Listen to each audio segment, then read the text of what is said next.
Hi friends, ఈరోజు నేను ఒక కొత్త రెసిపీ చేశానండి. అది మీ ముందుకు తీసుకుని వస్తున్నాను. అదేంటంటే చూద్దాం రండి. కాకరకాయ గొజ్జు అనేది చేశానండి. చాలా సింపుల్గా టేస్టీగా చాలా బాగుంటుందండి కాకరకాయ గొజ్జు. చాలా వెరైటీస్గా చేయొచ్చండి కాకరకాయ గొజ్జు అనేది. ఇష్టం లేని వాళ్ళు కూడా ఎంతో ఇష్టంగా ఈ కాకరకాయ గొజ్జు అనేది తినేలా ఉంటుందండి. ముందుగా నేను కాకరకాయల్ని ఇలా చూపించిన షేప్లో కట్ చేసి పెట్టుకున్నానండి. పసుపు ఉప్పు వేసి కొద్దిసేపు ఊరబెట్టానండి. ఊరబెట్టిన కాకరకాయని మనం కొద్దిసేపు ఊరబెట్టిన తర్వాత చేతిలో పిసికేయాలండి. అందులో ఉన్న చేదంతా పోయేలాగా. తర్వాత వేరే నీటితో శుభ్రపరచుకోవాలండి. ఇంకోసారి ఆ శుభ్రపరచుకున్న దాన్ని ఇంకొద్దిసేపు ఉప్పేసి ఊరబెట్టి మళ్ళీ ఇంకోసారి చేయాలండి. ఎందుకంటే ఇందులో ఉన్న చేదంతా పోయే వరకు. శొంఠి, వెల్లుల్లి, కొద్దిగా జీలకర్ర, ఎండుమిర్చి, ధనియాలు, తెల్ల నువ్వులు, శనగబాళ్ళు, ఉద్దిపప్పు, శనగ్గింజలు, ఈరుల్లి. ఇప్పుడు ముందుగా ఒక పాత్ర తీసుకుని అందులో ఆయిల్ వేసుకుని అది బాగా వేడైన తర్వాత మనం ఏదైతే కడిగి పెట్టుకున్నామో కాకరకాయలు నీళ్లు లేకుండా ఇందులోకి వేసుకోవాలండి.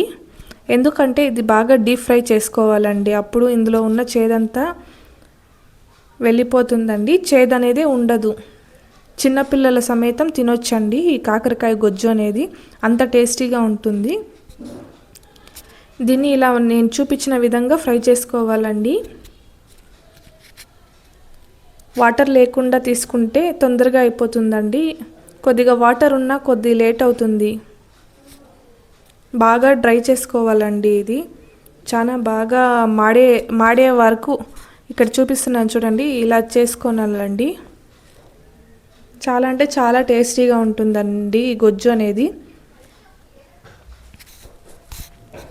తర్వాత ఒక పాత్ర తీసుకొని అందులోకి నేను చూపిస్తున్నవన్నీ వేసి వేయించుకోవాలండి. శనగ్గింజలు, ఉద్దిపప్పు, శనగబాళ్ళు, ఎండుమిర్చి, ధనియాలు, తెల్ల నువ్వులు వేసి వేయించుకోవాలండి. ఇవి బాగా దోరగా వేయించుకున్న తర్వాత చల్లారనివ్వాలండి పక్కన పెట్టి. ఇది బాగా చల్లారిన తర్వాత మిక్సీ పట్టుకోవాలండి. చాలా పౌడర్ లాగా కాకుండా చాలా ఒప్పొప్పుగా కాకుండా పౌడర్ చేసుకోవాలండి. ఇది మెయిన్ ఇంగ్రీడియంట్స్ అంటే ఇవేనండి ఇందులో టేస్ట్ అనేది. తర్వాత ఒక ప్యాన్ తీసుకుని అందులోకి ఆయిల్ వేసుకుని ఆయిల్ అనేది బాగా వేడైన తర్వాత సాసులు, జీలకర్ర వేసుకోవాలండి. అది బాగా చిట్లిన తర్వాత రెండు ఎండుమిరపకాయలు వేసానండి నేను ఫ్లేవర్ కోసం. తర్వాత ఈరుల్లి వేసుకున్నాను. ఇది బాగా ఫ్రై చేసుకోవాలి. ఇది బాగా ఫ్రై అయిన తర్వాత కొద్దిగా కరివేపాకు వేసుకుంటున్నానండి నేను. తర్వాత కచ్చా పచ్చాగా దంచి పెట్టుకున్న శొంఠి వెల్లుల్లి పేస్ట్ అనేది వేసుకుంటున్నానండి. మీరు కావాలంటే నున్నగా పేస్ట్ చేసి కూడా వేసుకోవచ్చండి. నేనైతే కచ్చా పచ్చాగానే దంచి వేసానండి ఇందులోకి.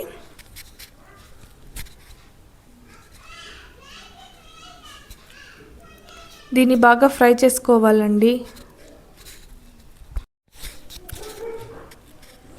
ఇదో 50% ఫ్రై అయిన తర్వాత మనం ఏదైతే ఫ్రై చేసి పెట్టుకున్నామో కాకరకాయ అనేది ఇందులోకి వేసుకునాలండి.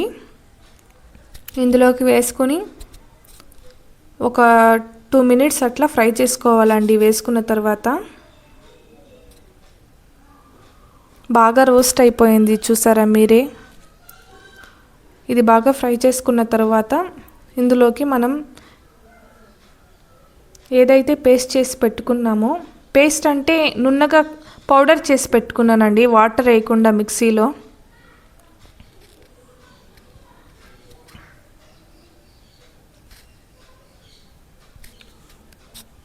ఆ పౌడర్ చేసి పెట్టుకున్న దాన్ని ఇందులోకి కలుపుకొని ఇంకోసారి మనం కలుపుకోవాలండి.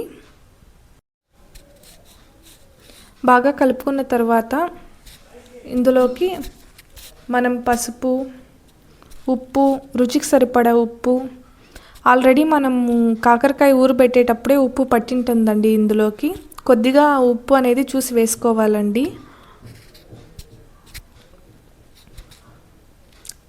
మనం మసాలా ధనియాల పౌడర్ అనేది వేయాల్సిన పని లేదండి. ధనియాలు ఉన్నాయి కాబట్టి, ధనియాలు లేని వాళ్ళు డైరెక్ట్గా ధనియాల పౌడర్ కూడా వేసుకోవచ్చండి.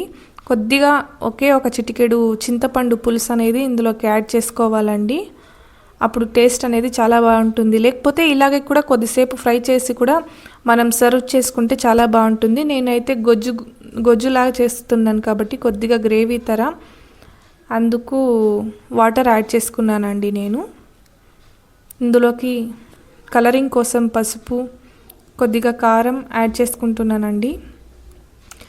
ఒకే ఒక 1 స్పూన్ బెల్లం అయితే యాడ్ చేస్తే చాలా టేస్ట్గా ఉంటుందండి. చేదు అనేది లేకుండా ఉంటుంది. బెల్లం అనేది ఇందులో చేదును పోగొట్టి పిల్లల సమేతం తినేలా చేస్తుందండి. బాగా ఆయిల్ అంతా దగ్గరకు ఇంకే వరకు చూడండి, ఇలా ఉంటుందండి గొజ్జు అనేది. చాలా రుచిగా, చాలా టేస్టీగా ఉంటుంది. Thank you for watching my videos.